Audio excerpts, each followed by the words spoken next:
Thank you. Good morning. Today's the 23rd of March 2022. We're holding the Ordinary Council meeting and the meeting is commencing at 9 a.m. I'll call attendance. We have everyone in chambers except for the Deputy Mayor Jacob Madsen and Councillor Marnie Doyle. I do have a request from Councillor Doyle to have, Councillor Doyle has requested attendance at the Council Ordinary meeting today via audio link. So I'll move that in accordance with section 254K of the Local Government Regulations of 2012 and 9.6.2 of the Council's meeting procedure policy that Councillor Marnie Doyle be permitted to participate in the meeting via audio link. I think she's currently up at Maryborough as part of his role as on the board of the Queensland Heritage Council. I move that. Do I have a seconder for that? Thank you, Councillor Fechner. Any discussion? I'll put that to the vote. Those in favour? It's unanimous. Thank you very much. So welcome. I'm just checking, Councillor Doyle, that you can hear us and we can hear you. Good morning. Good morning. Thank you. We'll now move on to the acknowledgement of country and I hand over to Councillor Kunzelman. Thank you, Chair. Ipswich City Council acknowledges the traditional owners and custodians of the land on which we meet on behalf of the citizens of Ipswich. We pay respects to elders past and present and the future leaders of the Yagara, Jagara and Yugurapul people. Thank you, Councillor Kunzelman. We'll move into opening prayer. We're very fortunate this morning to have Pastor Phil Cutcliffe from the Springfield Christian family. I ask Pastor Phil to come forward to the lectern.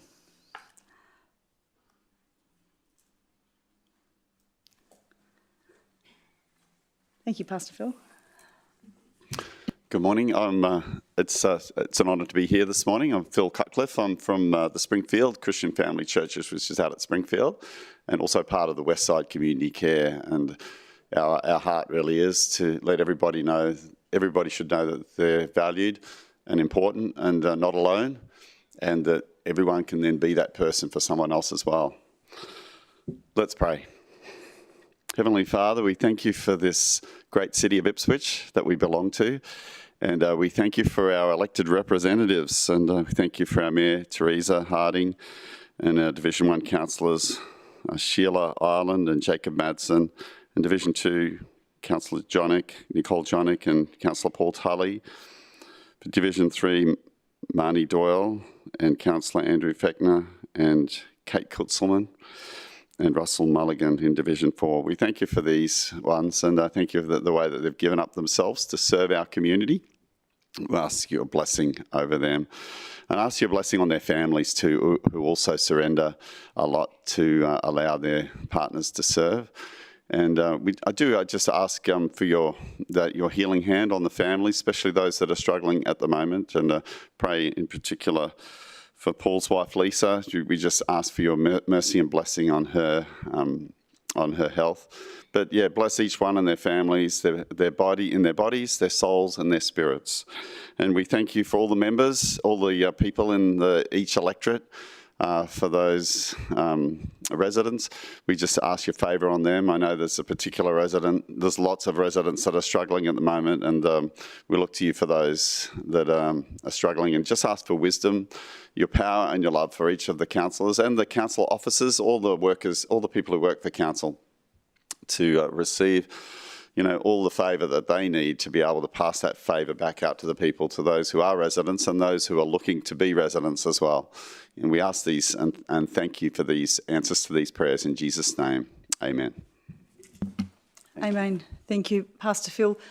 Pastor Phil, you've been an amazing comfort support for our community in the eastern suburbs for at least over 2 decades. So thank you very much for everything that you do. And we know we're going through tough times, so thank you for continuing to support our community.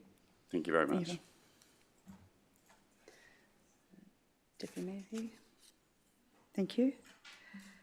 We move on to, there are no apologies or leave of absence. We move on to item 5, condolences, and Councillor Paul Tully has a condolence motion he'd like to move. The citizens of the city of Ipswich, to the family of the late Jeffrey Walter Collins, who passed away on the 17th of February 2023. Thank you, Councillor Ireland. Yeah, thanks, Mayor. Jeffrey Walter Collins was born on the 11th of August 1944 at Lyndhurst Private Hospital in South Street in Ipswich. Jeff lived in Ipswich all of his life and passed away at St Andrew's Hospital on the 17th of February 2023. He started school at North Ipswich State School in 1950, completing his schooling in the scholarship class of 1958. Jeff made deep and lasting relationships with his classmates, as close as brothers and sisters, and they would be part of his life for the next 70 years. Jeff trained for 3 years, from 1962 to 1965, as a psychiatric nurse before commencing work in the Queensland Prison Service in 1965. Over the next 26 years, Jeff worked at both Wacol Prison and at Bogger Road before retiring from the service in 1991 after a final 6-year stint at Wacol. After retiring, Jeff purchased a silver surface taxi licence to be his own boss and became well known across Goodna, Ipswich and Brisbane. Over the years, Jeff was heavily involved in much community action. He was active in politics as a member of the Liberal Party and had numerous contacts in local government. For many years, Jeff was a member of the Redbank Goodna Lions Club at a time when they were establishing parkland and recreational space in Redbank Plains. Jeff served his community as a Justice of the Peace for over 40 years. Always willing to lend a hand when he felt strongly about issues in the local area, Jeff was one of those who formed the West Moreton Action Group in its opposition to a plan by Tees Waste Management to use a nearby area as a dump as part of a methane production project. He threw his support behind PUMA, P-U-M-A, the Prevention of Urban Mining Association, a community group successfully opposing open-cut and underground coal mines in the suburbs of Bellbird Park and Redbank Plains, now occupied by residential and other development. For his efforts, there is a street named after Jeff in Bellbird Park, and he was also named an ambassador for Ipswich by Ipswich City Council. A lover of dogs, especially German Shepherds, in the mid-1970s, Jeff championed the cause of the breed, which at the time was banned in the then Moreton Shire where Jeff lived. This was under the mistaken belief that the dogs would breed with dingoes and produce super sheep killers. Jeff and others lobbied the Moreton Shire Council, and with the support of Shire Chairman Albert Hall and local Redbank Plains Councillor John Nugent, they were eventually successful in having the ban lifted by changing the Shire's bylaws, a not insignificant feat. In the last few months, Jeff would see his mother Isabel in his mind and in his dreams, and when she appeared, she was always smiling at him, a beautiful, reassuring and loving smile, and he knew that where he was going, he was comforted by the knowledge that she had a place there for him and she would be waiting for him. In his 78 years, Jeff lived a colourful, rich and full life, and I felt honoured to present a tribute to him at his funeral on the 2nd of March. To his wife Gwen, son Stephen, daughter and son-in-law Amanda and Peter, grandchildren Chloe, Hayley, Bella, Eden and Eliana, and his extended family, we formally recognise Jeff's life and his significant contribution to the city of Ipswich. May he rest in peace. Thank you so much, Councillor Tully. Jeff was a wonderful man and someone I count as a mentor, and thank you very much for your beautiful tribute at his funeral. Thank you, Councillor Tully. Yeah, could I just say, I had probably some more colourful stories to say at the funeral, but might not be quite as appropriate today. Thank you, Councillor Tully. I'd like to move that condolence motion. All those in favour, please raise your hand. Thank you. It's unanimous in the room. Councillor Doyle, how do you vote? Affirmative. Thank you very much.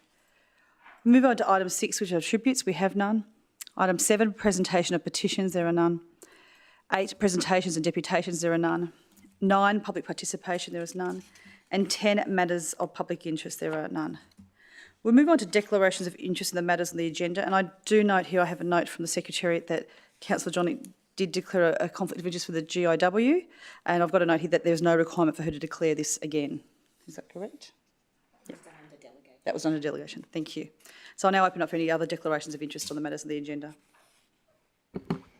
Thanks, Mayor. In accordance with Section 150 EQ of the Local Government Act, I, Councillor Andrew Fechner, inform the meeting that I have a declarable conflict of interest in item 15.6. The nature of my declarable conflict of interest are my business interests in both A1A Proprietary Limited and Bar Heisenberg Proprietary Limited, both located in the top of town in Ipswich. I plan on dealing with the conflict by leaving the room while the matter is discussed and voted on. Thank you, Councillor Fechner. Are there any other declarations of interest? Thank you, Mayor. In accordance with 150 EQ of the Local Government Act 2009, I, Councillor Jacob Madsen, inform the meeting that I have a declarable conflict of interest in item 15.6 titled Ipswich Central Redevelopment Committee Report. The nature of the declarable conflict of interest is I'm on the executive of the Ipswich Trades Hall and Labor Day Committee, and our building, the Ipswich Trades Hall, is adjacent to those redevelopment works. As a result of my conflict of interest, I'll leave the meeting room while the matter is considered and voted on. And there was another item in the Governance and Transparency Committee last week, which I believe was item 6. So item 6 of today's 15.2. I, Councillor Jacob Madsen, in accordance with section 150 EQ of the Local Government Act 2009, inform the meeting that I have a declarable conflict of interest in item 15.2.6, I suppose, titled Procurement Forbury Commercial Modelling Software for Nicholas Street Precinct. The nature of the declarable conflict of interest is I'm on the executive of the Ipswich Trades Hall and Labor Day Committee, and our building, the Ipswich Trades Hall, is immediately adjacent to the Nicholas Street Precinct. As a result of my conflict of interest, I'll leave the meeting room while that matter is discussed and voted on. Thank you, Deputy Mayor. Mayor, Councillor.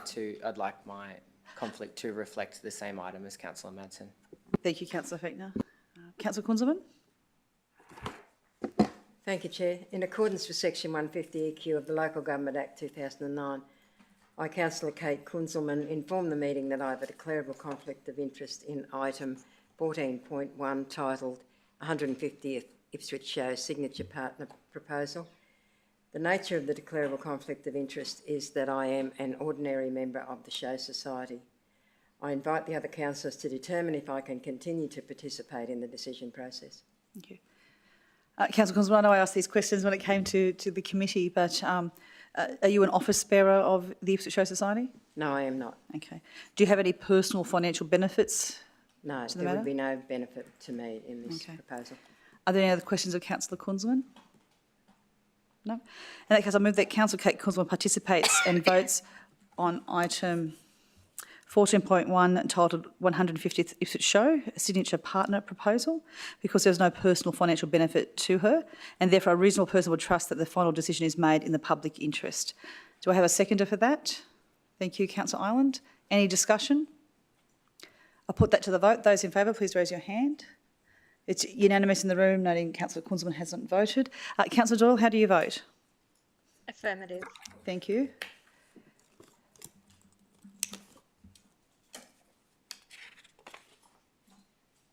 We'll now move on to confirmation of the minutes of the ordinary meeting. So I move that the minutes of the ordinary meeting held on the 23rd of February 2023 be confirmed. Do I have a seconder for that? Thank you, Councillor Milligan. Any errors or omissions anyone would like to raise? No, I'll put the matter to the vote. Those in favour, please raise your hand. Councillor Ireland, you're not voting? Sorry, can I ask everyone to raise their hand? Thank you. It's unanimous in the room. Councillor Doyle, how do you vote? Affirmative. Thank you. That's unanimous and carried. 13, there is no mayoral minute. So we move on to item 14.1, which is the business outstanding. This matter went to the to the Community Culture, Arts and Sports Committee of the 9th of March. And I think the decision then by that committee was that this is a big decision, so this would come to the Ordinary Council so everyone could be involved in this decision making. So the current recommendation that's before us is that Council consider a one-off $100,000 ex-GST investment as the signature partner of the 150th Ipswich Show, taking place on the 19th, 20th and 21st of May 2023. So I'll move that. Do I have a seconder for that? You're moving that council consider. I don't believe that's substantive. Oh, okay. Yeah. I So should ask, sorry, would anyone like to ask the relevant council officers any questions before I move something? No? That, In that case, Yeah. I'll move that, I'll remove consider. Oh. Change the word consider and change it to approve. That council approve a one-off $100,000 investment as a signature partner for the show. Do I have a seconder for that? Thank you, Councillor Ireland. I now move it open for discussion. I'd like to propose an amendment that council provides $63,000 to the 150th Ipswich Show. Right. Would you like to take us through that before, I guess, as the mover and the Yeah, I seconder? guess reading through the detailed report that was provided to us by the Ipswich Show Society, in the opening of that report, they detail that they will be spending approximately 40% more on their entertainment costs this year. And I come to the $63,000 figure as it's 40% more than last year's investment of $45,000. Right. I guess from my perspective, when I read through the proposal, there's another 5 or 6 new areas that they're putting forward. I think it's a signature show. It is our 150th. So as the mover, I would not amend it. I'd keep it at the 100,000. I guess I'd check with the seconder on what she would like to do.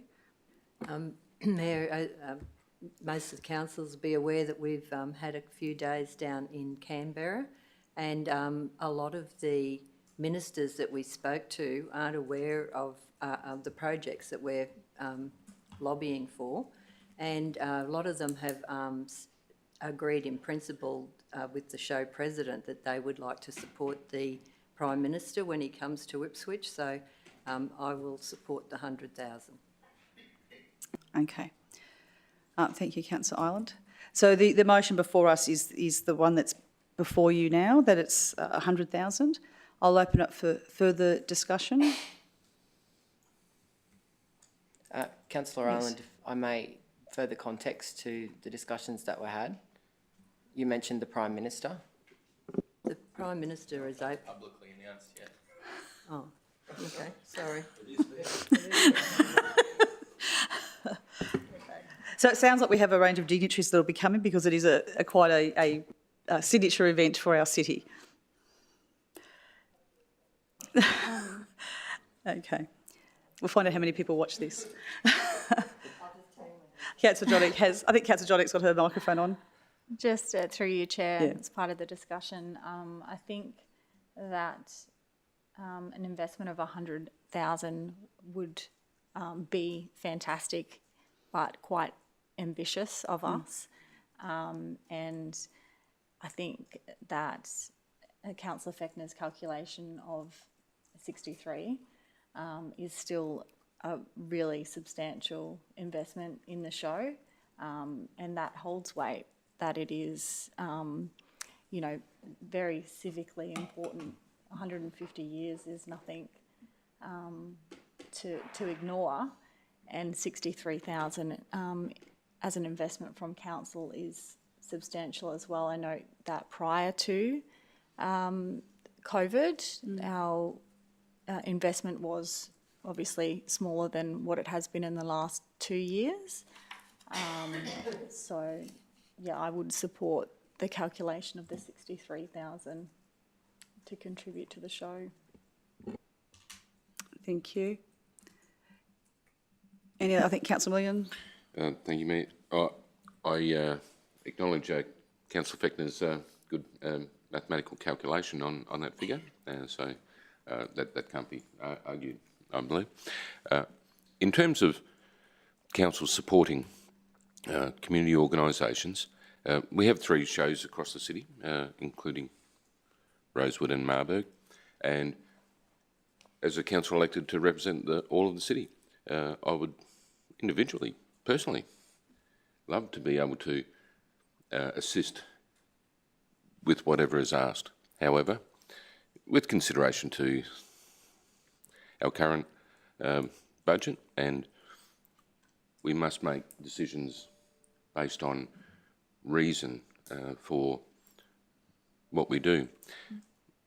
There's also, I think, the risk of setting precedent whereby have to be mindful that if we contribute more extensively to one, then it is fair and reasonable for others to ask the same. So that weighs on my mind. I support Councillor Fechner's amendment if we move that way, or whether it's a shadow motion. Maybe Councillor Fechner should do a foreshadowed motion. Just a point of order, there's amendment being moved, but you didn't call for a seconder.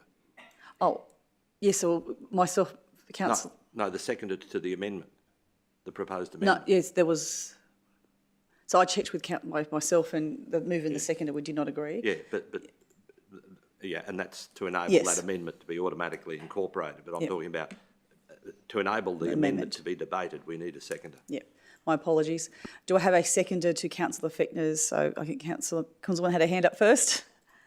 Okay, so we're debating whether it's going to be 63, that this motion be amended to 63.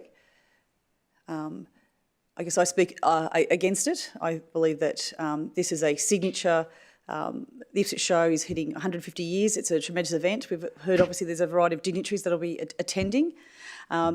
The show itself says that they will be putting on an extra 5 or 6 different entertainment areas, and I think that will be good for us as a community to see how those work. You never know, a couple of those may be big hits, and that may be continuing. And I also note that it's a one-off, 100,000 for the one-off event. You only turn 150 once. I guess I'll call for anyone else who'd like to speak, either for or against this to be 63,000. No, I'll put that to the vote. Those in favour of amending that to be 63,000, please raise your hand. For it to be amended, sorry. Yeah, then we'll debate the merits. Thank you. I can see everyone in the room except for myself and Councillor Ireland have their hand up. Councillor, those against? I've got myself and Councillor Ireland. Councillor Doyle, how do you vote? Negative, Mayor. Sorry, we're voting whether we have an amendment to 63,000. So when you say negative, that means you disagree with it being Against. 63,000. Against, okay. So you're voting with myself and Councillor Ireland. Thank you. So the motion before us, so it's passed, that it's, the motion now before us is that the council approve a one-off $63,000, and it's been obviously moved and seconded. I'll now open up for debate again. No debate, but I'd like to wish the Ipswich show all the best for another fantastic year. $63,000 is a huge investment from the ratepayers of the city into this really significant event on its 150th year. Okay.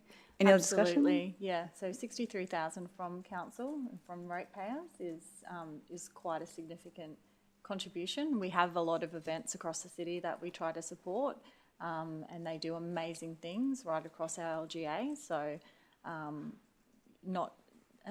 the significance of 150 years is nothing to be sneezed at, and so I'm really, really looking forward to seeing what they do and visiting. Thank you, Councillor Johnny. I think Councillor Consonby, you had your hand up as well. Yes, Chair. I also support the Ipswich Show Society. Well, obviously, I support the Ipswich Show Society, but I think that the $63,000 is reasonable in the light of our multiple obligations and the fact that there are other shows to be supported, and that we've got lots to do with our money, and there might be an element of fairness in this. Okay. Thank you. Thank you. No, sorry, Yeah, Mayor, yeah, I please. just want to pick up on something in the recommendation yes. here, that the investment as a signature partner. Now, the program that was in front of us was based on the $100,000 investment, so that because of that's changing, we might need to add an amendment there to, or if we just add a secondary motion that the General Manager of Community, Culture and Economic Development negotiate with the Show Society as to what that agreement is. Would taking the word signature out, enable that to proceed? Yep, I think so. Yeah, so we I'm take happy out it's elegant. probably take out, change the to a to be a partner of the, change the to a, and then take out the word signature. Is it? Yep. Okay. Correct. I think he's withdrawing that. Thank you. Any more before I go to the vote? Those in favour of what's put in front of us, please raise your hand. Around the room, it's unanimous. Councillor Doyle, how do you vote? Affirmative. Thank you. It's carried. Thank you. We'll now move on to the reception consideration of the committee reports, and I'll hand over to the Chair of the GTC. I know we're probably going to pull out items 2, 6 and 12, I think. Oh, sorry, GIW, my apologies. Reception of the GIW, noting that items 7 and 8 of the Growth, Infrastructure and Waste Committee was approved by delegation. So I recommend that Council adopt the report of the Growth, Infrastructure and Waste Committee, the 2nd of 2023 on the 9th of March. Do I have a seconder for that? Thank you, Councillor Kunzelman. Any discussion? I'll put the matter to the vote. Those in favour, please raise your hand. It's unanimous in the room. Councillor Doyle, how do you vote? Affirmative. Thank you. It's unanimous and carried. My apologies, I jumped the gun. We'll move on to item 15.2, which is the report of the Governance and Transparency Committee. I understand, Deputy Mayor, I think the CEO is adding a proposed motion for item 2, and I think you've got a conflict of interest for item 6, and I've asked if we could drag out item 12. How would you like to manage this motion? There's obviously substantive reasons for pulling out item 2 and 6 for business. I'd seek some further clarification to what you're seeking for item 12. Yes, as per the council meeting that we had, the reason why, and my text message to you, I've asked for item 12 to be pulled out. We've been asked to, I voted against it at the council meeting, at the committee meeting.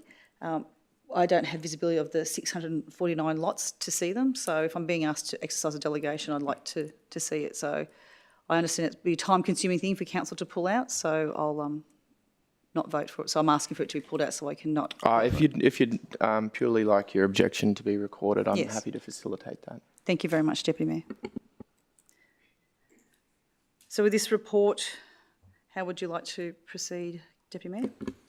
That Council adopt the report of the Governance and Transparency Committee of 9 March 2023 with the exception of items 2, 6 and 12.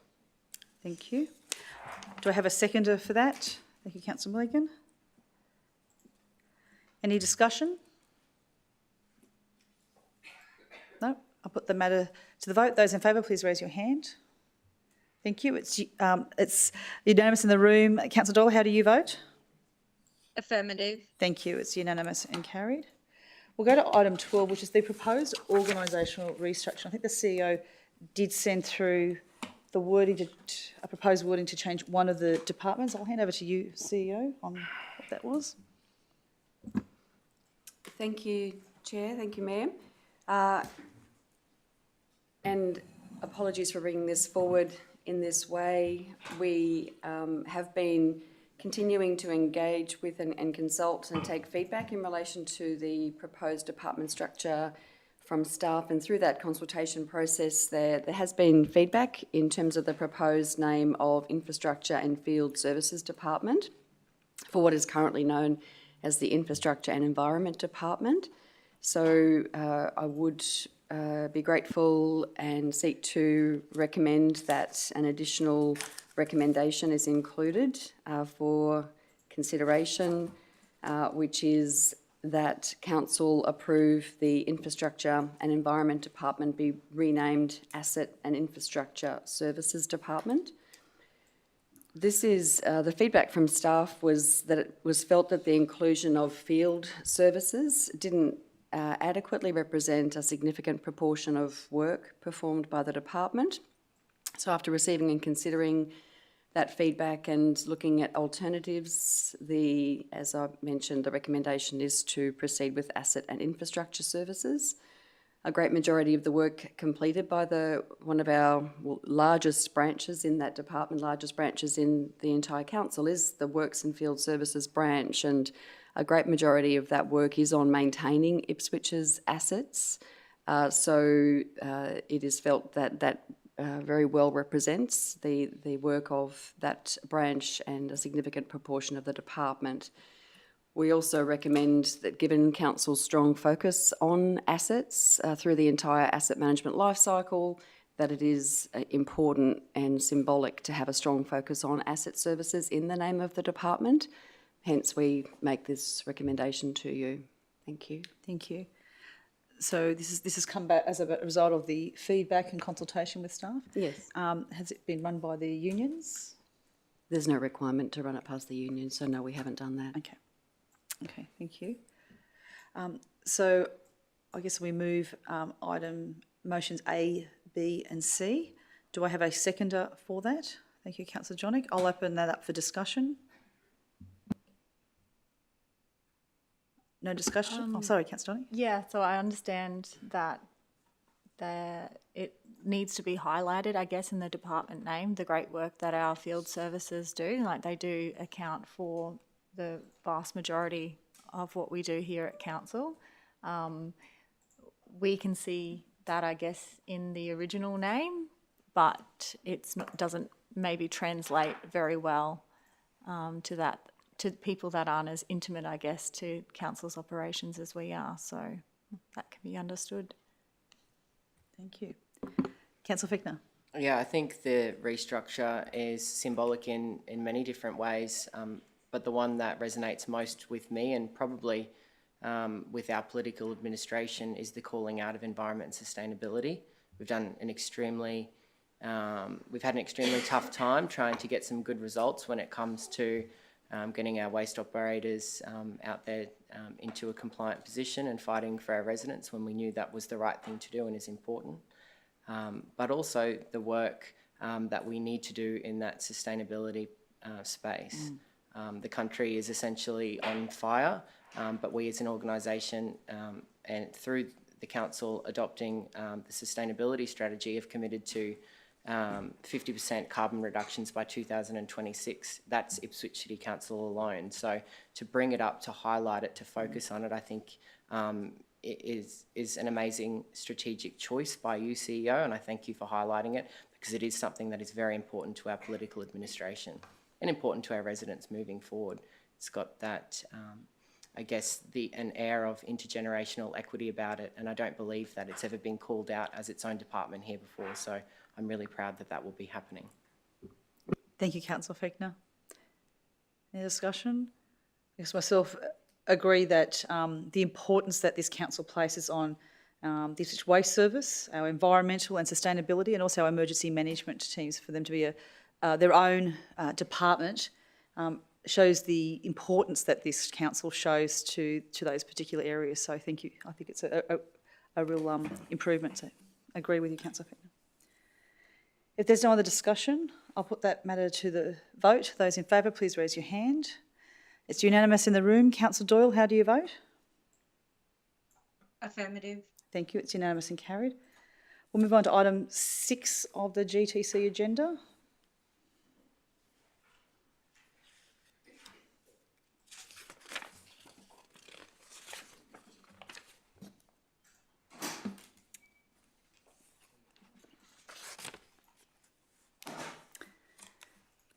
Thank you.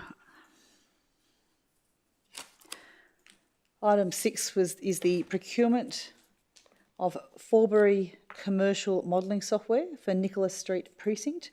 There were 2 recommendations. One was, I guess, to allow that sole sourcing to go to one supplier, and the contract is for it to be continued for up to a further 5 years at an approximate value of $47,000 plus GST if it goes to the whole 5 years.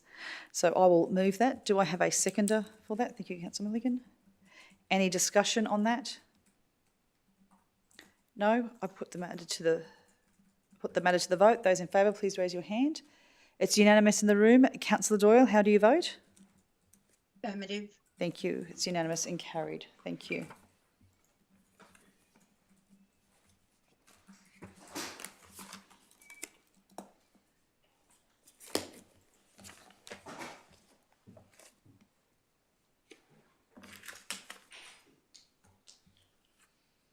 Thank you. We'll move on to item 12, the Governance and Transparency Committee, and that's the disposal of council freehold lands, the bulk decision for 649 lots identified as access restriction strips within the Ipswich City Council local government area. Do I have a mover for that? Happy to move that, Mayor. Thank you, Councillor. Thank you, Deputy. And a seconder, I think Councillor Johnnick's hand went up. Thank you. Any discussion on the matter? Yeah, I'm happy to introduce the matter. It came forward as part of an idea from Councillor Tully to more expeditiously deal with something that continues to come up for council meetings for determination when it's this disposal of, I believe, a very old school planning instrument. it's not a material amount of land in each access restriction strip, but it does present something that requires disposal to sort of move on from a former time of planning. And I'd love to see if Councillor Tully's happy with this, noting that you weren't at the committee last fortnight. Yeah, thanks very much. Yeah, I'm broadly supportive of this, just with one possible change. And for those people watching, access restriction strips are actually a 3-inch wide block of land, usually at the rear of a property, which often abuts an unformed road. And that was a mechanism by principally by the former Moretonshire Council to ensure that there was no inappropriate development, because that was actually a privately owned small block of land, 3 inches wide, by the Moretonshire Council, and now the Ipswich.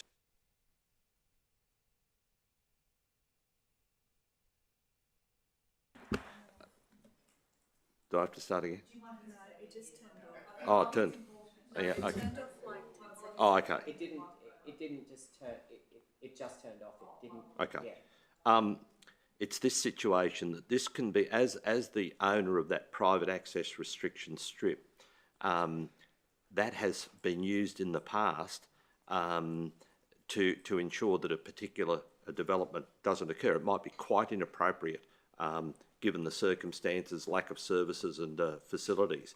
And I think that paragraph A is fine, except that it declares surplus to all council requirements and available for disposal every access restriction strip. That gives us no flexibility at all in the future. I might propose, I will move the amendment in paragraph A, that unless otherwise determined in particular cases by the Chief Executive Officer, comma.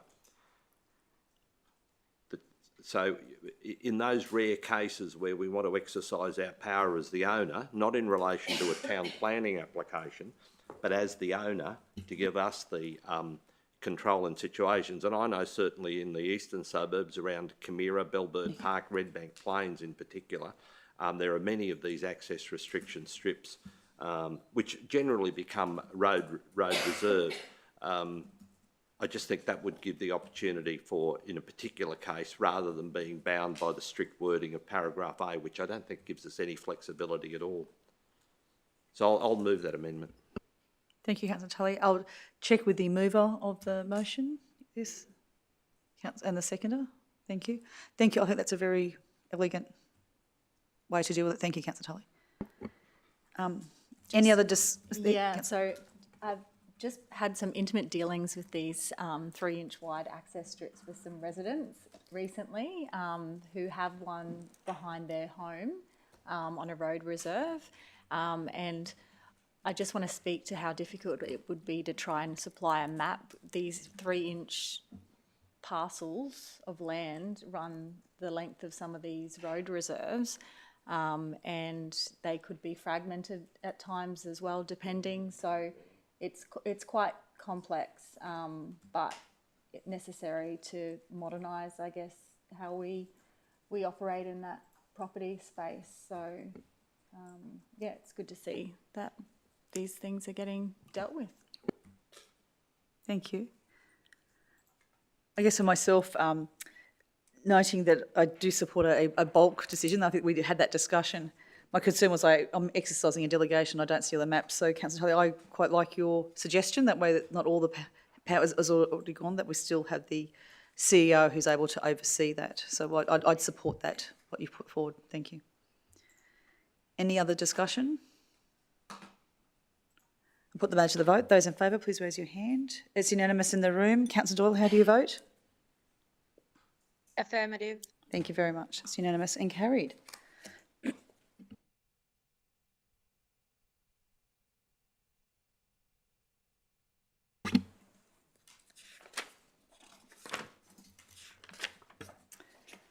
I move now to item 15.3, which is the report of the Community, Culture, Arts and Sports Committee of the 9th of March. I'll hand over to the chair of that committee to see how he would like to have this report managed.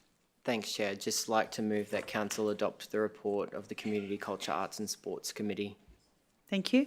Do I have a seconder for that? Thank you, Councillor Kunzelman. Any discussion?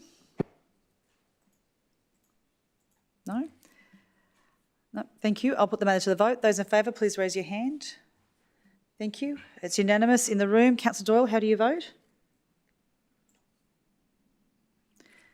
Affirmative. Thank you. It's unanimous and carried.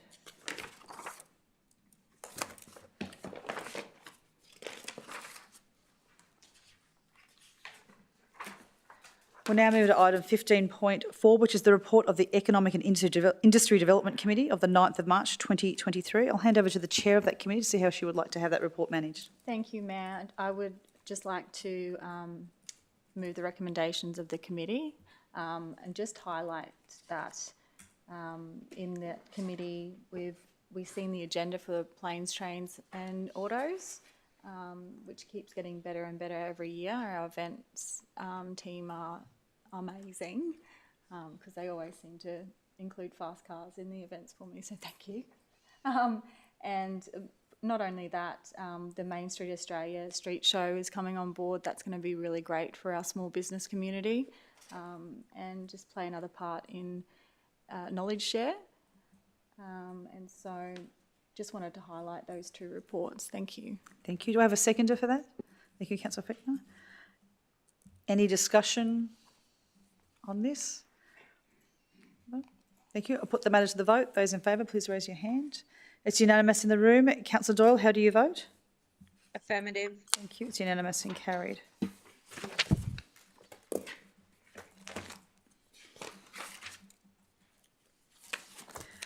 Move on to item 15.5, which is the report of the Environment and Sustainability Committee of the 9th of March 2023.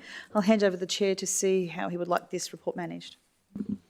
Thank you, Mayor. I'd like to move that Council adopt a recommendation of the Environment and Sustainability Committee number 2 of 2023. Thank you. Do I have a seconder for that? Thank you, Councillor Fechner. Any discussion on that report? Yes, Councillor Milligan. Thank you, Mayor. Just note that there was 3 new items as officers' reports within the meeting, but specifically just note that within item 2, which was the Tea Tree Bioenergy Funding Annual Program Report for 2023, was identified that there were 4 street names that were spelt incorrectly within the officers' report, and it has been followed through by the organisation that an updated officers' report with the correct spelling is included in the minutes, in case anyone was wondering. Thank you. Any other discussion? I'll put the matter to the vote. Those in favour, please raise your hand. Thank you. It's unanimous in the room. Councillor Doyle, how do you vote? Affirmative. Thank you. It's unanimous and carried. Thank you. We'll move on to item 15.6, which is the report of the Ipswich Central Redevelopment Committee of the 9th of March 2023. I did contact the chair. Sorry.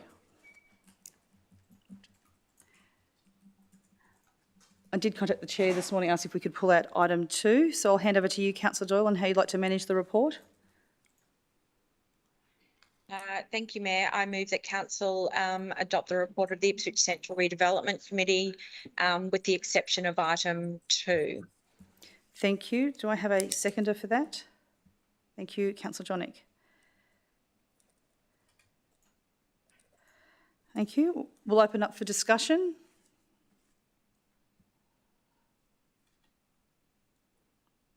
No discussion. I'll put the matter to the vote. Those in favour, please raise your hand. It's unanimous in the room. Councillor Doyle, how do you vote? Affirmative. Thank you. We'll move on to item 2 of that report. And may I ask the relevant council officer to come to the lectern, please?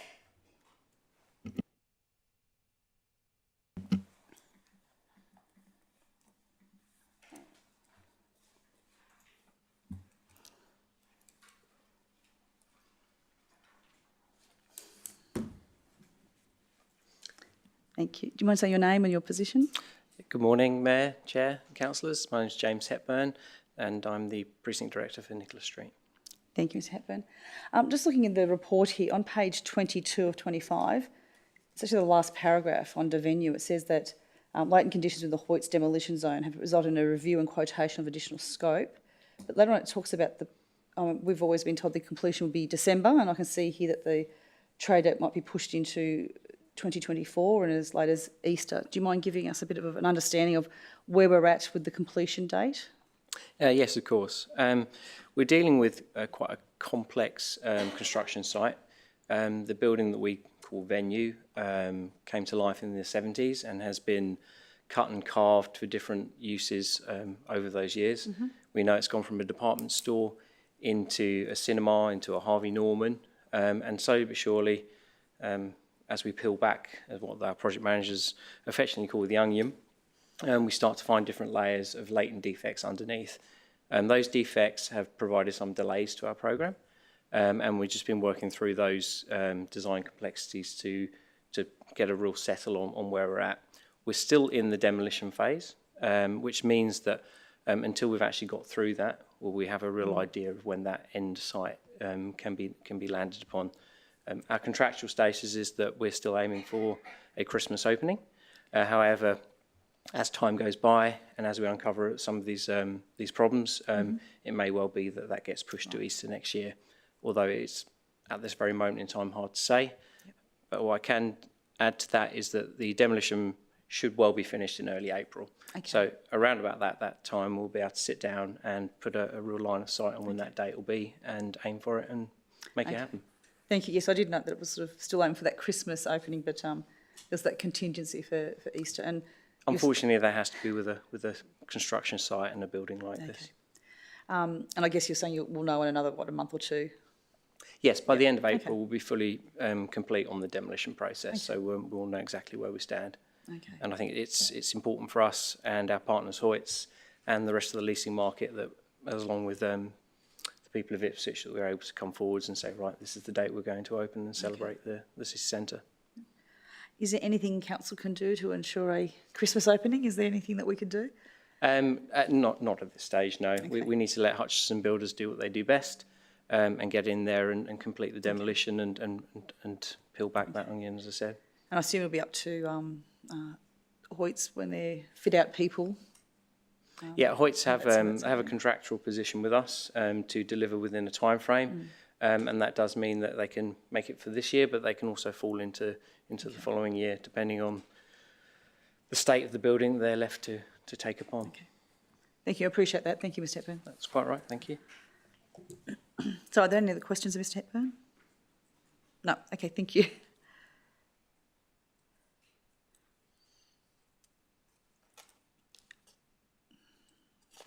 So I'd like to move that item 2. Do I have a seconder for that?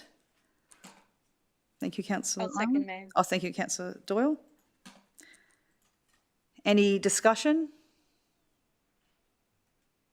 I guess for me, just noting that obviously we're pulling out all stops to get these over by Christmas, and obviously where we, as the tenants are obviously managing the fit out and so on, I guess we need to keep an eye on that. I'll put that to the vote. Those in favour, please raise your hand. Thank you. It's unanimous in the room. Councillor Doyle, how do you vote? Affirmative. Thank you very much.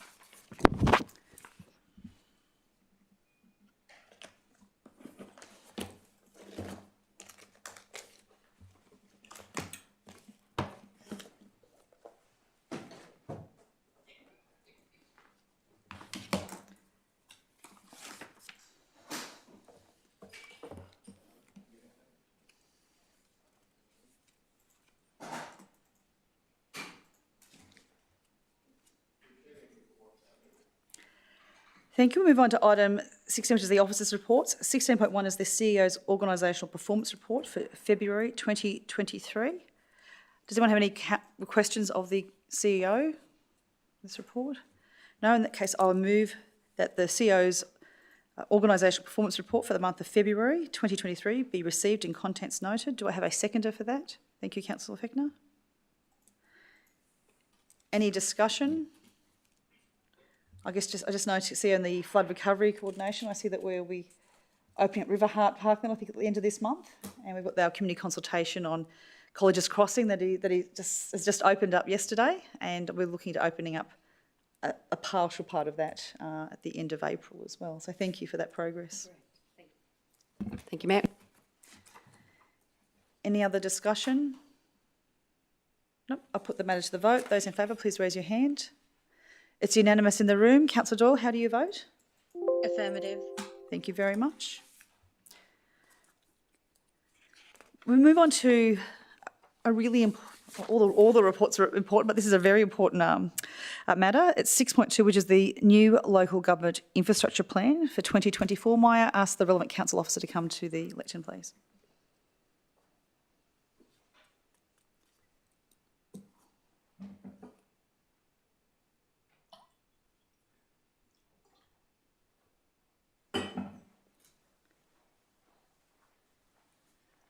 Good morning, Mayor and Councillors. Brett Davey, Manager City Design.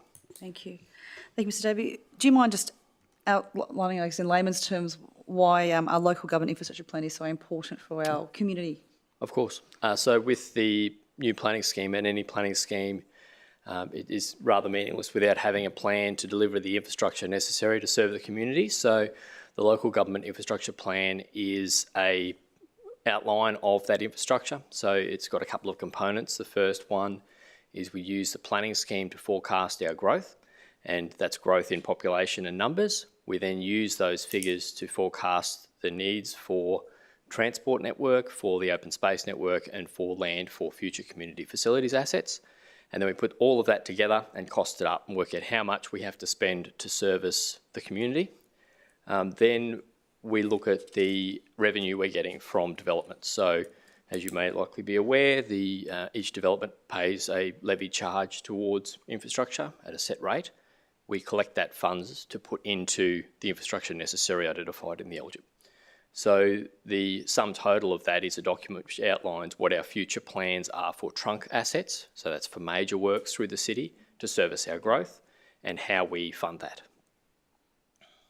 Thank you, Mr Davey. On the matter of population, I can see that we have our LGIP, our local government infrastructure plan figures, and there are also figures from the ABS and Queensland Government Statisticians Office. There's a bit of a differentiation. Which one so far is tracking more accurately? Yes, so the current local government infrastructure plan was based on population estimates at the time, around about 2018, and they ranged up to about 5% annually, which is quite an aggressive growth rate. We have achieved 5%, but only maybe in one quarter over the last 6 or 7 years. We've undertaken some analysis, and we've had some consultant input on that analysis as well. And our trend and the analysis indicates our growth rate should be around about the 3.3%. That's consistent with the average over the last 5 or 6 years.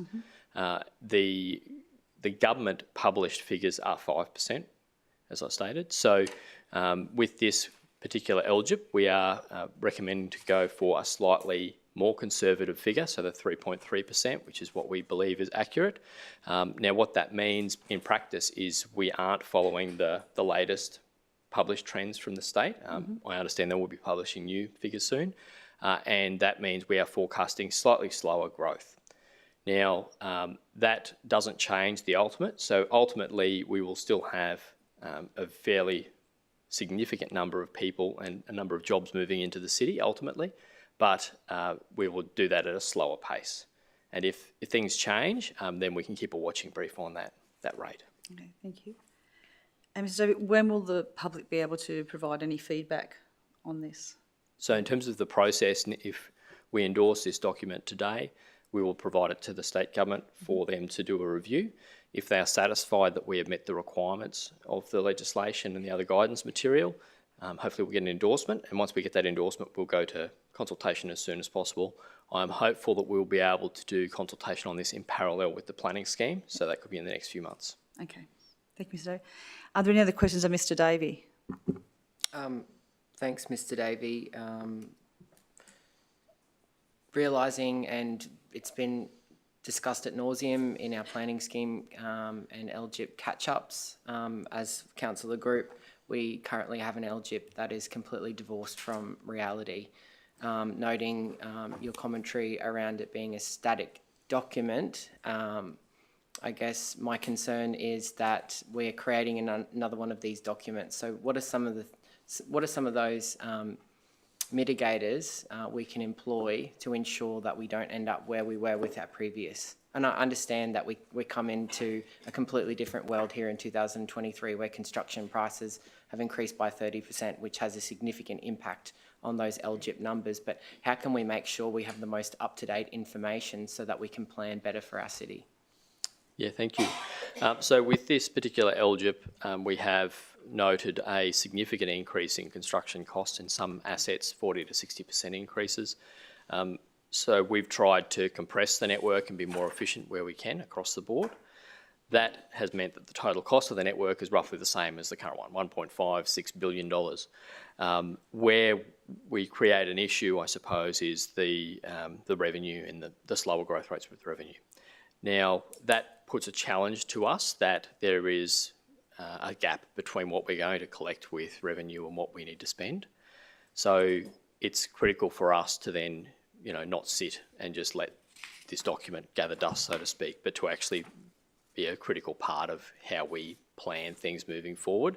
And that's across everything. So that's when we're building our annual budgets and we're building our long-term financial forecasts.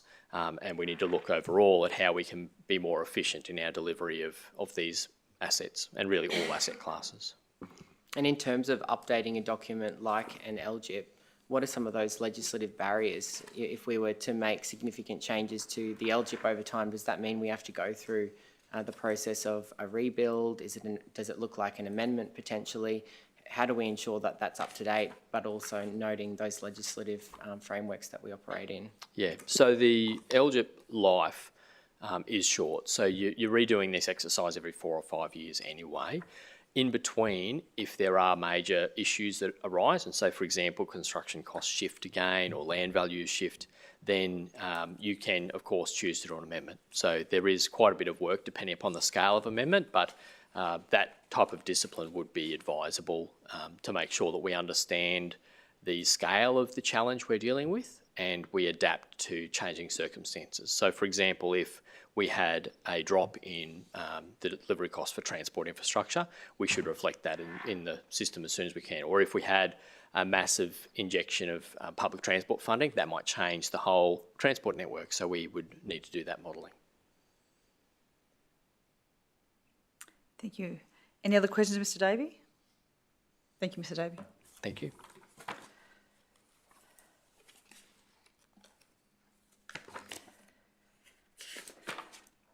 So I move recommendations A through to C as per our report.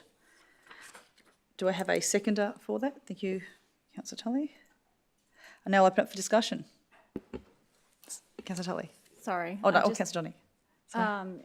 In relation to this, I see it as one big part of us being more financially responsible and sustainable, and I value the work that's been put into this new LGIP for its practicality and its honesty, so that we can actually use it as a strategic document. It's not just a tick and flick item that we're legislated to do. Rather, it is something that we can use with our long-term forecast in budgeting.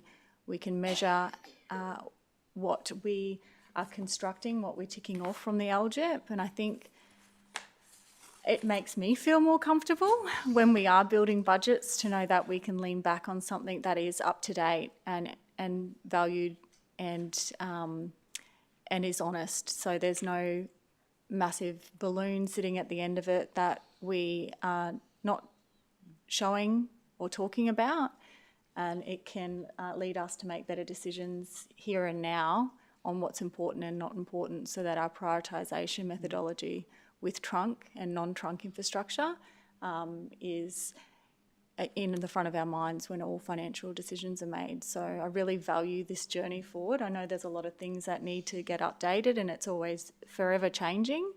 But yeah, this is one big part of that move. So I appreciate it. Thank you. Thank you, Councillor Johnny. Councillor Tully.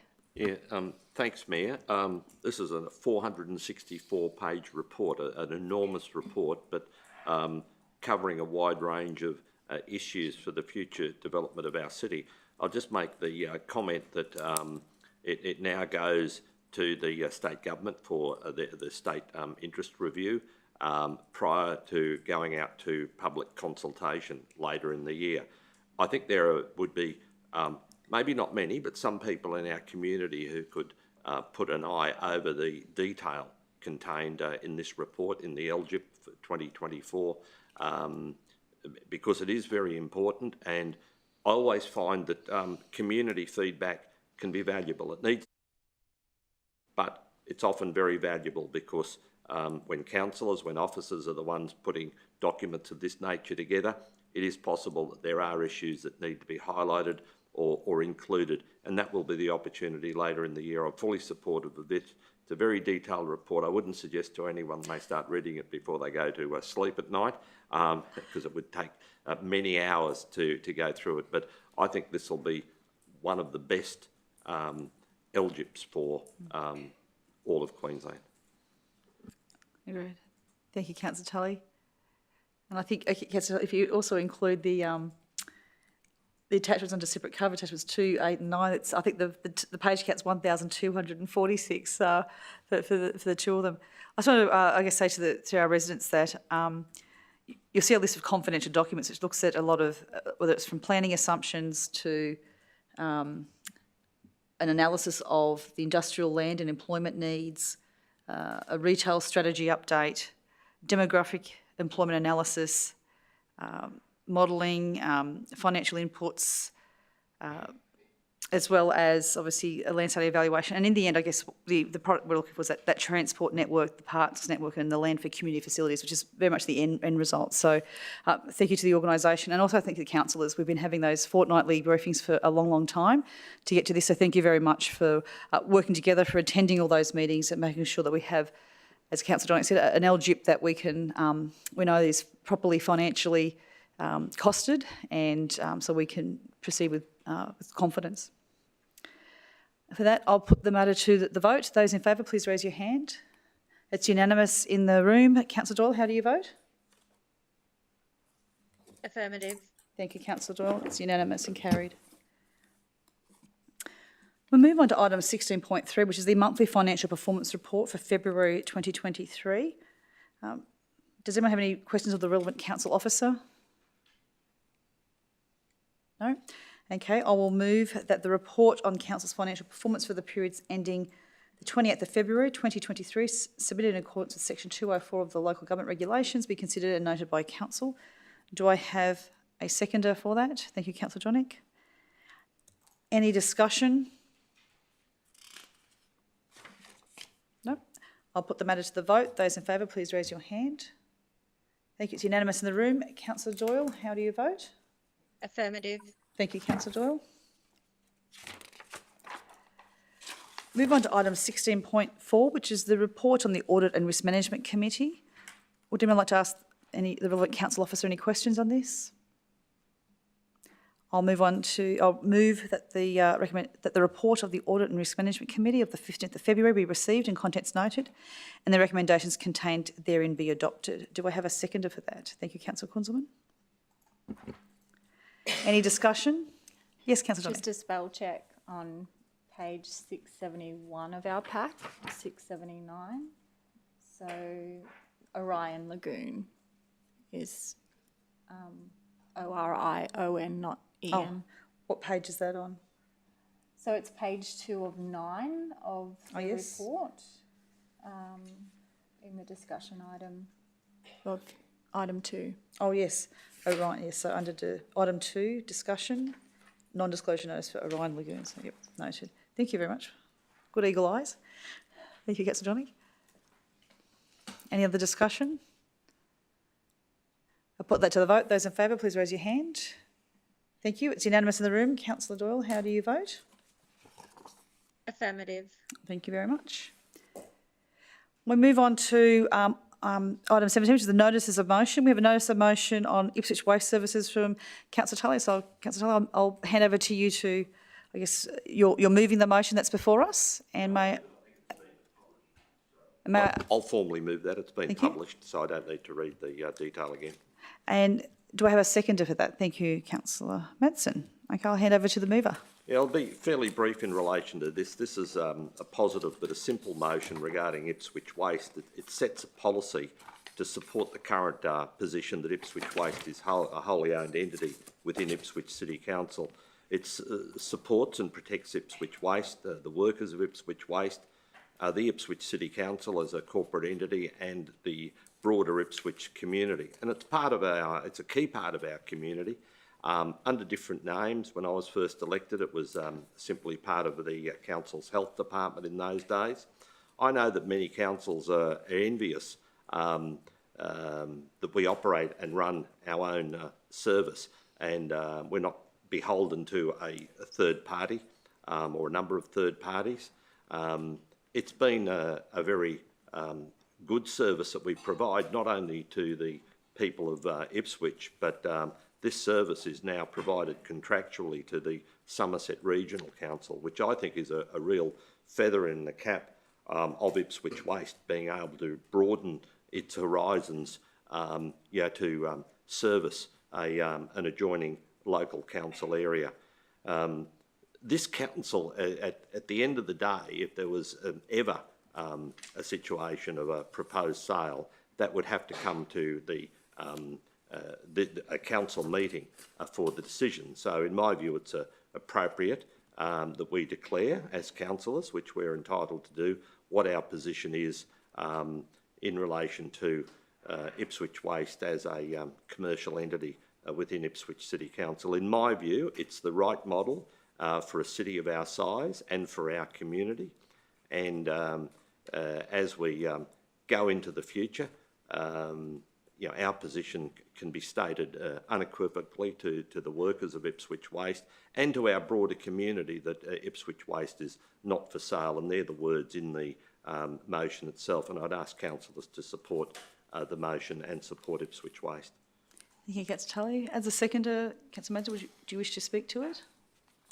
Yeah, more than happy to, Mayor. I'm in support of this motion, just noting that the organisation hasn't actually undertaken any investigation into a potential sale, but I think it's important to have this position resolved by council, principally because Ipswich Waste Services is a significant community asset that performs quite well. I'd like to recognise our waste workers who have had a pretty tough and difficult 12 months. We're a rapidly growing city. They're committed to providing a good waste service. There's been issues with procurement. Unfortunately, Ipswich City Council is in a country that hasn't adequately supported manufacturing. So getting things built in the time of COVID is a bit difficult. But, recognising what we're in control of here, it's just appropriate that we continue to exercise this level of control over our waste services, because that means that we can ultimately have more of a say in the environmental outcomes. We can have more of a say in the wages and conditions that are paid to important municipal workers, and all those sorts of things which are important things to my residents. Thank you. Any other discussion? Yes, Councillor Johnny? I just see Ipswich Waste Services as such a valuable asset to the people of Ipswich. It is, I know the team is working hard to keep up with our growing city. They're actively looking at ways to improve their service delivery, including increasing the numbers of drivers, giving them the adequate tools and support needed to get the job done and deliver across this growing city. I'm really, really proud of the dedication and passion of the Ipswich Waste Services. The team have gone through a lot of strain in recent times, just because of delays with asset and trucks in particular. But all the staff, they come to work ready and they do an amazing job each and every day. And I want them to know that what they're doing is appreciated and their role in this organisation is secure, and it's only more secure now. So really, really proud of Ipswich Waste Services, the whole team. Thank you, Councillor Johnny. Any other? Yes, please do. Yeah, sure. I just wanted to take on the touch on the nature of direct employment. So a lot of people want governments to procure services locally, but far and away, one of the other things that's really great to support local jobs is government directly employing people to provide services. And just want to reiterate that's a great thing for the City of Ipswich, that we employ local people to provide local services. Thank you. I guess for myself, there's no evidence that I'm aware of that council is even considering of the Ipswich Waste Service, and it's certainly never been directed to myself. I think, Councillor Tully, when I saw last Wednesday, the 15th of March, that it was coming through, I emailed you saying, what's this all about? And then on Friday, I emailed the CEO with an information request, and she has assured us that it's not on the agenda at all. But I do understand from the information request that was shared with you all on Friday that perhaps the previous council, there was a bit of a belief that the previous council was preparing to sell off the business. So maybe there was something there. But certainly for myself, if the organisation did put forward a suggestion to council that Ipswich Waste Services should be sold, I would not be supportive of that. I've been through firsthand being made redundant and you know, many and hundreds of people being made redundant at RAF Base Amberley. It is a horrible, horrible process. We are a growing city and we desperately need great people to work for us in Ipswich Waste Services. We're getting new kit and gear. Go onto the careers at Ipswich, you'll see jobs going there all the time. So we certainly want to make sure that that is an in-house capability. And I think my other thing that colours my judgment is we've seen firsthand the negative impact of private waste operators here in Ipswich. So I certainly wouldn't be leading the charge to do that with our own waste service, which is so very much in demand. So any other discussion or comments? No, I think we'll put motions A and B as put forward. You would, sorry, right of reply? Sorry. Yeah, just to conclude and respond to the comments of Councillor Madsen and Jonik and yourself. Thank you for your comments. They're positive comments about Ipswich Waste and how good it is to employ the local workers through a government agency or a government organisation. And I think the people of Ipswich strongly support that. I've never thought that it's currently on the agenda within the council offices. There's no suggestion of that, but it's never been put as a policy of this council, which effectively it is, this motion, that it's not for sale. Mayor, when you said the previous council, I assume it certainly wasn't the council elected in 2016. That was never on the agenda there. I think you may have been referring to some comments in a report by the administrator at that time. But I can assure councillors that between 2016 and 2018, that was never on the agenda to sell Ipswich Waste, and I think that you would be able to confirm that. Yeah. Thank you, Councillor Tully. I'll put the matter to the vote. Those in favour, please raise your hand. I think it's unanimous in the room. Councillor Doyle, how do you vote? Affirmative. Thank you. It's unanimous and carried. Questions on notice? There are none. And just before we close, I hope everything's well in Maryborough. Councillor Doyle at the Queensland Heritage Council? Thank you, Mayor. Yes, everything's fantastic in Maryborough, and like our beautiful town, they have wonderful, magnificent buildings. So really enjoyed the walking tour yesterday and looking forward to sharing all the details with you guys. Wonderful. Thank you very much. In that case, I'll close this meeting at 10:14. Thank you very much.